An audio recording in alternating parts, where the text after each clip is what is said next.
Jamais il n'aurait cru recroiser son premier amour. Regardez-le, planté là avec son air ahuri, à fixer le blondinet comme s'il voyait un mirage. Faut dire que leur histoire s'était finie en carnage en pleine remise des diplômes, l'autre l'avait largué sans ménagement, exigeant qu'il l'oublie avant même que l'encre du parchemin ne soit sèche. Une rupture d'une violence rare.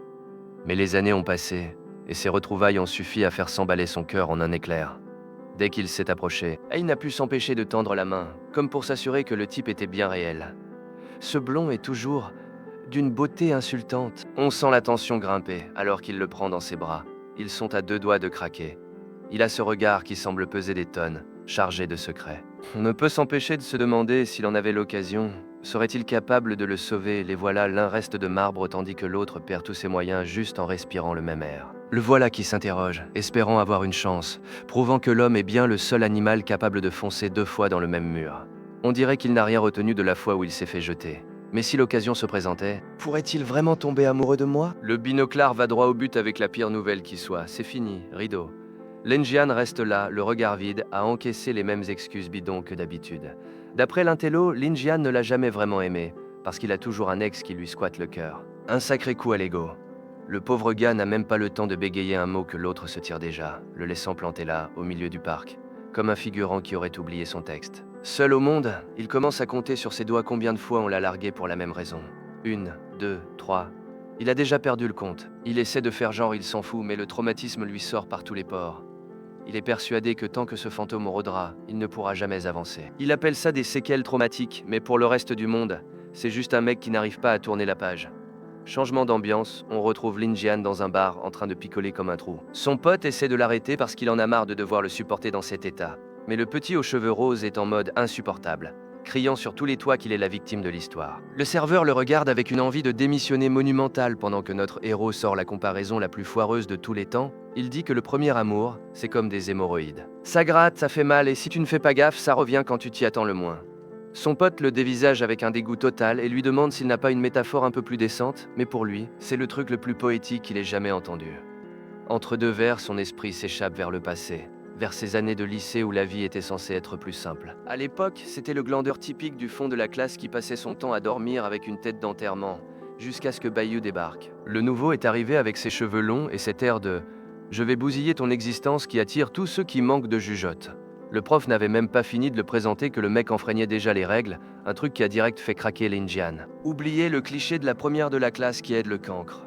Ces deux-là étaient une paire de cas sociaux devenus complices en séchant les cours. Ils se faufilaient dans les couloirs comme s'ils étaient dans une mission d'espionnage à petit budget, priant pour ne pas se faire choper. Bayou lui a demandé de ne pas faire de bruit et lui a lancé un sourire qui l'a laissé complètement KO. Ils ont fini tous les deux affalés dans les escaliers. Le cœur à 100 à l'heure à cause de la fuite et de ce sentiment nouveau qui pointait le bout de son nez. C'est exactement là que sa vie sentimentale a foiré pour toujours. À cette période, Linjian était toujours sur le point de s'évanouir, parce qu'il oubliait de petit déjeuner et n'avait même plus la force de marcher. Pendant qu'il se lamentait sur son sort, l'autre l'observait avec ce sourire narquois qui lui tapait sur les nerfs. Et le type n'était pas venu les mains vides, il a soulevé son t-shirt, dévoilant des abdos qu'on n'obtient pas en lisant des bouquins, et a sorti une boule de riz qu'il gardait contre sa peau pour qu'elle reste chaude. C'était un peu dégueu, mais le gamin était presque touché par le geste, enfin, jusqu'à ce qu'il remarque que la bouffe sentait le vestiaire. Sa dignité a repris le dessus. Il l'a remballé direct, même si Bayou s'amusait beaucoup de le voir galérer. Cette complicité n'était pas normale. Les heures passaient en classe entre silence et regard, et Linjian était persuadé que c'était réciproque, ils s'imaginaient déjà choisir le nom de leur chien. Il sentait qu'ils étaient à deux doigts de passer à l'étape supérieure. Puis vint le jour de la remise des diplômes, ce moment où on est enfin libre de faire ce qu'on veut. Le héros en a eu marre de tourner autour du pot. Il l'a confronté et lui a lâché qu'il voulait être avec lui pour de bon. Il a même osé lui prendre la main, espérant enfin un oui, mais Bayou lui a lâché la main, a tourné les talons et s'est éloigné dans le couloir sans dire un mot. Il l'a laissé planter là, avec sa confession en suspens et un vide qui ne se refermerait pas avant des années. Retour au bar, l'alcool fait son effet, et il pleure ses misères aux pauvres types du comptoir qui n'ont rien demandé à personne. Il leur raconte qu'à cause de ce rejet bizarre, il n'a jamais pu retomber amoureux. Il est coincé dans ce souvenir jusqu'à ce que d'un coup il en ait marre de faire pitié. Il décide que la déprime est finie et qu'il doit clore ce chapitre de sa jeunesse une bonne fois pour toutes. Il sort dans le froid, et même si une pluie battante commence à tomber comme un avertissement du ciel, il est déterminé. Il grimpe sur sa moto avec une mission claire, aller chez sa mère, récupérer son vieux carnet d'adresses et essayer de trouver une piste. Il roule le long des quais, Son téléphone en surchauffe et lâche la question qui tue sur le groupe du lycée. Quelqu'un a des nouvelles de Bai Yu, mais les réponses sont décevantes. L'un se souvient à peine de son nom, l'autre demande s'il était vraiment dans leur classe. Son ancien ami a été rayé de la carte, personne ne s'en rappelle, comme s'il n'avait jamais existé. Pour Lin Jian, cet oubli fait plus mal que le vent glacé qui lui fouette le visage. Il arrête sa bécane devant une place qui a tellement changé qu'il ne la reconnaît plus. Il lui suffit de fermer les yeux un instant pour que les souvenirs le submergent. Ils étaient là tous les deux, encore une fois. Bai Yu, avec cette assurance de celui qui se croit le centre du monde, l'entraînait vers un vieil arbre au tronc creux. Lin Jian ne comprenait pas pourquoi il l'avait emmené là pour regarder un morceau de bois pourri. Et l'autre, avec ce sourire de celui qui a déjà gagné la partie, lui faisait signe de regarder à l'intérieur. Il s'approchait par derrière, lui murmurant presque à l'oreille, et le petit aux cheveux roses sentait son cœur s'emballer. Il ne savait plus s'il devait regarder l'arbre ou s'enfuir avant de fondre sur place. Il était persuadé qu'on se moquait de lui, jusqu'à ce que le fond du tronc se mette à briller. Une multitude de points lumineux s'envolèrent, comme si l'arbre crachait des étoiles. C'était des lucioles. Le gars a profité du moment pour lui sortir son couplet poétique, disant que c'était des fragments d'étoiles filantes. Il a ajouté que si on faisait un vœu devant elle, il s'exaucerait plus vite, et Lin Jian le regardait en pensant que son vœu venait peut-être d'apparaître devant lui, avec ce sourire et ce regard trop fixe. Mais c'est là qu'est tombé le coup de grâce. Bai Yu ne s'était pas seulement rappelé de son anniversaire. Il savait aussi que Lin Jian voulait juste que ses parents rentrent plus tôt du boulot pour ne pas être seuls. Le mec était un vrai stratège de l'émotion, il te désarmait avec le seul geste que tu ne pouvais pas refuser et attendait de voir tout ton monde s'écrouler. Lin Jian a fait le dur pour ne pas craquer sur le moment, il l'a insulté, l'a traité de ringard et de mauvaise influence. Mais au fond, il était déjà totalement conquis. Son ami le regardait, sachant qu'il l'avait dans la paume de sa main. Et à ce stade, notre héros n'avait aucune intention d'en partir. Ce sourire le laissait sur un petit nuage, mais les souvenirs ne servent pas à sécher des vêtements trempés. D'un coup, le ciel est tombé et le parc s'est vidé. Pendant que tout le monde court s'abriter, Lin Jian reste là, immobile, laissant la pluie lui tremper le visage. Il démarre sa moto et s'élance dans la tempête avec le regard de celui qui s'avoue vaincu. Il est entré dans cet état mental où tu te crois le héros d'un clip de musique triste, conduisant à l'aveugle tout en te persuadant que l'autre t'a déjà effacé de sa vie. Pour lui, c'est comme si Bai Yu n'avait jamais existé. Il se maudit d'avoir trop parlé, il se dit que s'il avait gardé ses sentiments pour lui, il aurait au moins gardé son ami. Le problème de ce gamin, c'est vraiment qu'il ne sait pas lâcher prise. Où es-tu, se demande-t-il, juste avant que la réalité ne le rattrape violemment. Un coup de tonnerre l'assourdit et son pneu arrière décide qu'il n'a plus envie d'adhérer au bitume. Le sol est plus glissant qu'une patinoire et la moto part en vrille. Le garçon est éjecté, passe par-dessus la glissière de sécurité et finit par percuter l'eau, ce qui n'était pas du tout prévu au programme. Il coule comme une enclume et se laisse emporter vers le fond sans lutter. En train de sombrer, il se dit que se noyer demande moins d'efforts que de continuer à supporter ce rejet. Un plan sans faille, si tu n'as plus d'air, ton cœur ne peut plus te faire mal. Et alors que tout devient noir, la dernière image qui lui traverse l'esprit, c'est Xiao Bai. Mais juste au moment où il allait rendre l'âme, une main le saisit de nulle part.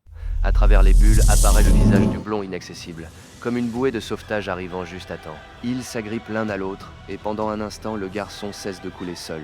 Lin Jian est à bout de force. Il hurle qu'il va y passer alors que l'écran lui balance qu'il n'a plus un seul point de vie. Mais juste avant qu'il ne lâche l'affaire, Zon, ange gardien, se pointe, le blond se colle contre son dos et lui prend les mains avec une tendresse qui dépasse largement le stade de l'amitié. Il lui jure que tant qu'il sera là, rien ne pourra lui arriver. C'est un beau souvenir, mais la réalité est bien plus brutale. D'un coup, on retrouve Lin Jian sur le sable, recrachant de l'eau à plein poumon. Il est trempé et appelle à l'aide, encore sous le choc. Il ne pige rien il y a une seconde. Il se faisait engloutir par la mer en pleine tempête. Là, il est assis sur la plage à regarder les lumières de la ville en se demandant comment il a fait pour ne pas finir au fond de l'océan. C'est là qu'il commence à percuter. Il se rappelle une main qui l'extirpait des ténèbres, d'un visage et de deux yeux bleus qu'il fixait alors qu'il perdait connaissance. Il se demande si c'est Yao Bai qui l'a sorti de là et se met à hurler son nom comme un dératé. Mais le seul son qui lui répond est le ressac des vagues. Finalement, il se traite d'idiot d'avoir cru que le blond allait apparaître comme par magie. Il se dit qu'il a juste eu un coup de bol monstre et que le courant l'a ramené sur le rivage. Le pauvre ne se doute absolument pas de ce qui se trame. Loin de là, dans une pièce sombre, Bai Yu est en train de vivre un calvaire. Il est trempé, recroquevillé dans un coin, grelottant de tout son corps avec le bras qui brille comme s'il avait un néon sous la peau. Le petit Bubou accourt avec une serviette, paniqué, en lui criant que d'avoir utilisé son pouvoir divin pour ce sauvetage est en train de le tuer. Le blond a envoyé ses propres règles valser, juste pour le sauver. Il souffre le martyre, mais il s'en fiche. Il jure qu'il continuera de le protéger, même si ça doit lui coûter la vie. Car il y a à peine une heure, c'est bien lui qui l'a tiré des eaux pour le déposer sur le sable, tel un naufragé miraculé. Lin Jian était plus livide qu'un fantôme. Bai Yu a dû lui transférer de son énergie pour lui rendre des couleurs. Parce que s'il l'avait laissé comme ça, le garçon n'aurait jamais survécu. En le voyant reprendre conscience, le blond a eu un élan de nostalgie. Il pensait que 8 ans suffiraient pour oublier. Mais on dirait bien qu'ils sont toujours aussi coincés l'un avec l'autre. Et évidemment, l'usage de tel pouvoir a un prix. Son corps commence à lâcher, et Shaco le fait souffrir, son système s'effondre, incapable d'encaisser un tel flux d'énergie. Soudain, il lâche un cri et disparaît vers le ciel dans une explosion de lumière. Le lendemain, en marchant en ville, Lin Jian écoute son pote lui répéter qu'il a une chance de pendu. Même si la bécane est bonne pour la casse, lui n'a pas une seule égratignure. Son ami essaie même de le toucher pour voir si cette baraka est contagieuse, espérant enfin arrêter de faire pitié en soirée. Lin Jian rentre dans son jeu, mais au fond de lui, il est résolu à tourner la page.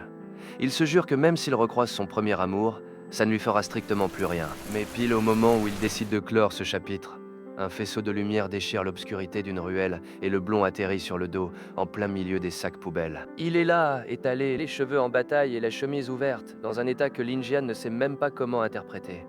Le gars est tombé des nues pour finir de la pire des manières, au milieu des détritus. Lin Jian se fige net, son plan d'oublier le passé vient de tomber à l'eau en le voyant ainsi. Lin Jian reste là, planté devant ce blondinet tombé du ciel qui squatte maintenant son canapé comme s'il était chez sa mère. 8 ans ont passé, voilà que le destin lui balance ce type à la figure comme un colis non réclamé. Forcément, il est à cran et il sent venir les emmerdes à plein nez. Il finit par sortir la trousse de secours pour soigner cet elfe de ruelle qui a ramassé ses vers. Mais en examinant son bras, il tombe sur des marques étranges qui brillent plus qu'un tableau de bord d'avion. Entre les mystères et les jeux de lumière, Lin Jian ne pige plus rien au pétrin dans lequel il s'est fourré. Mais une chose est sûre, son nouveau problème vient d'une autre galaxie. Il l'observe comme une œuvre d'art interdite, se demandant si le gars va l'envoyer valser dès qu'il ouvrira l'œil. Il lui caresse prudemment les cheveux, presque vexé de voir que ce cynique n'a rien perdu de sa superbe. C'est une insulte à la génétique d'avoir une aussi bonne tête après s'être mangé le bitume. Prétextant qu'il est dangereux de rester avec des fringues trempées, Lin Jian commence à lui déboutonner la chemise. Très dévoué, le garçon, même s'il en profite pour vérifier que le blond a bien tout un club de gym dessiné sur le torse. Pour des raisons purement médicales, évidemment. Manque de bol, le mort ressuscite en plein milieu de l'inspection.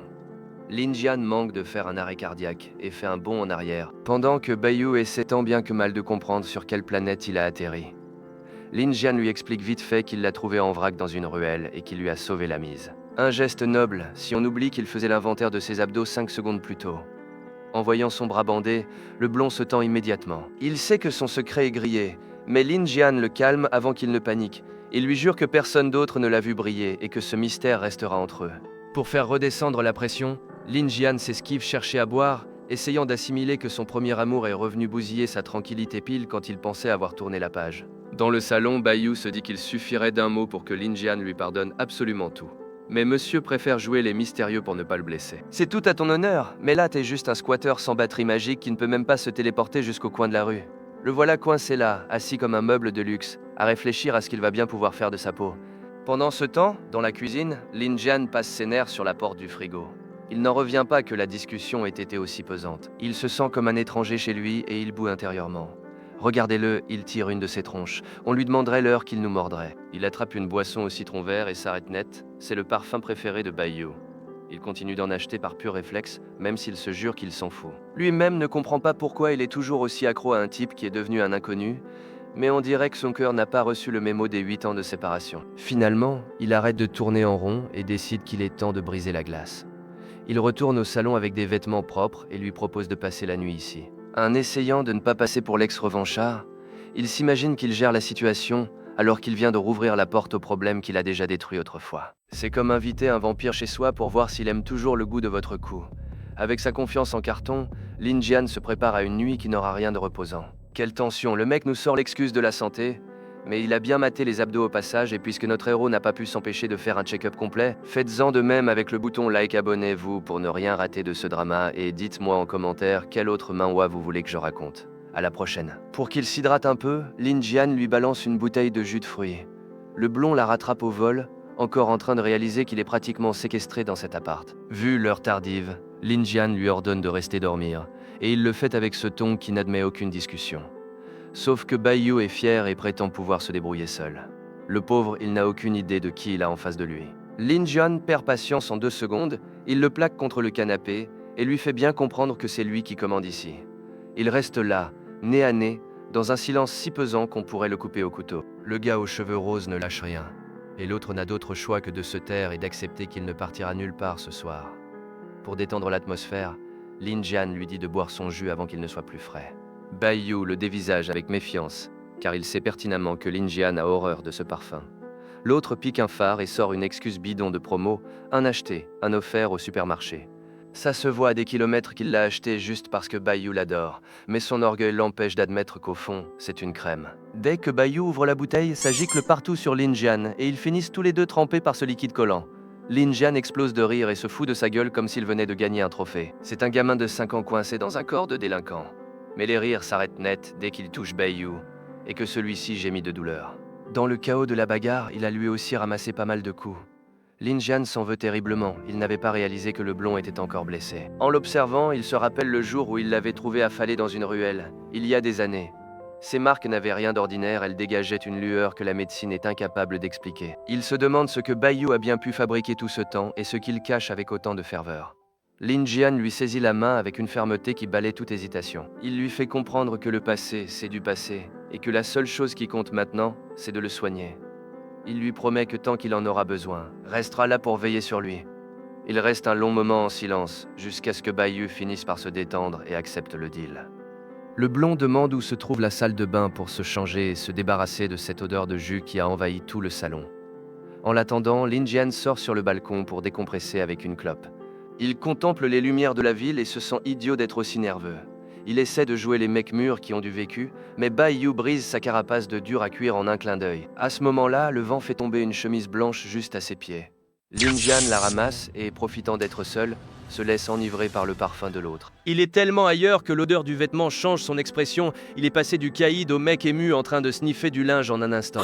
À l'intérieur, le blond termine sa douche, savourant enfin cette tranquillité qu'il ne trouve qu'en étant sous le même toit que lui. Lin Jian essaie de jouer les gentlemen en cédant sa chambre au blondinet.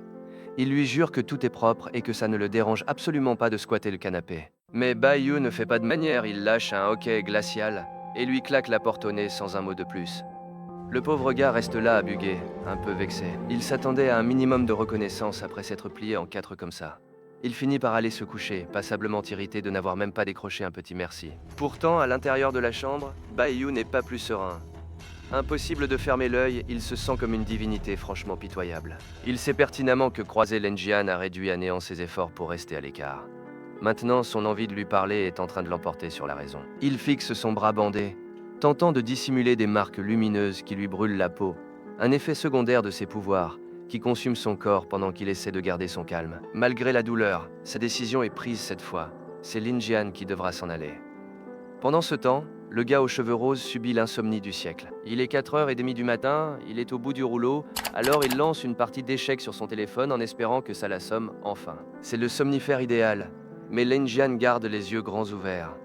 Il n'arrête pas de repenser au fait que l'autre ne lui a pas décoché le moindre sourire depuis leur retrouvaille. Il a l'impression d'être le seul à faire des efforts et se dit que s'il ne prend pas l'initiative, le blond restera muré dans son silence pour toujours. Finalement, dévoré par la curiosité, il finit par s'approcher de la chambre.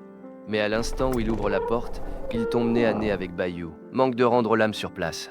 Pris de panique, il tente de s'esquiver, mais finit par nous gratifier d'une manœuvre digne d'un bêtisier. Oubliez l'étreinte romantique ou les pétales de fleurs en arrière-plan, c'était une glissade monumentale qui l'a fait atterrir à genoux, pile devant le blond.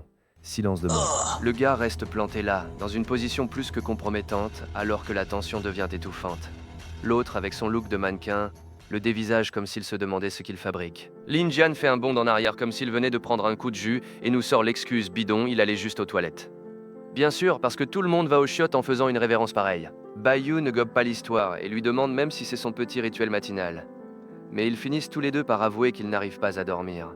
S'ils veulent que cette partie d'échecs avance, l'un d'eux va devoir sacrifier bien plus qu'un simple pion. Eh bien, quel moment épique, le gars s'est mis à genoux avant même qu'on lui demande sa main, tout comme notre héros a réussi ce fail magistral. Manquez pas votre coup et foncez sur le bouton like si vous ne voulez pas sacrifier votre dose de bonnes histoires comme un simple pion.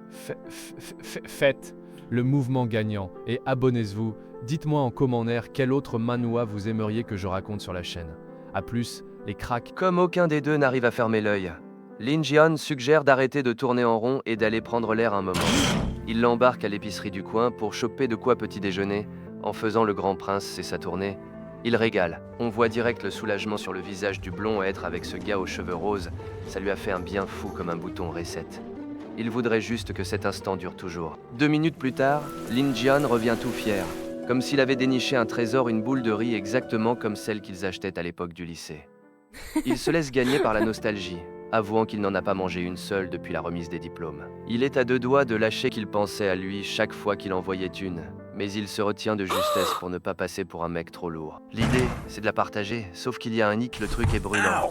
Il commence à jongler avec le paquet en hurlant qu'il est en train de se cramer les doigts. Bayou se marre et lui balance qu'il n'a pas changé d'un poil. Avant de proposer de l'éplucher lui-même tout en lui lançant une petite pique, il a le cuir solide pour certaines choses, mais les mains bien trop douillettes pour d'autres. Lin Jian finit rouge comme une pivoine parce qu'on est en train de lui donner la béquille exactement comme s'il avait encore 5 ans. Dès la première bouchée, il hallucine tellement c'est bon. Il est tellement aux anges qu'il lui propose de croquer à son tour, en précisant que ça ne le dérange absolument pas de partager sa salive. Ça touche le blond en plein cœur.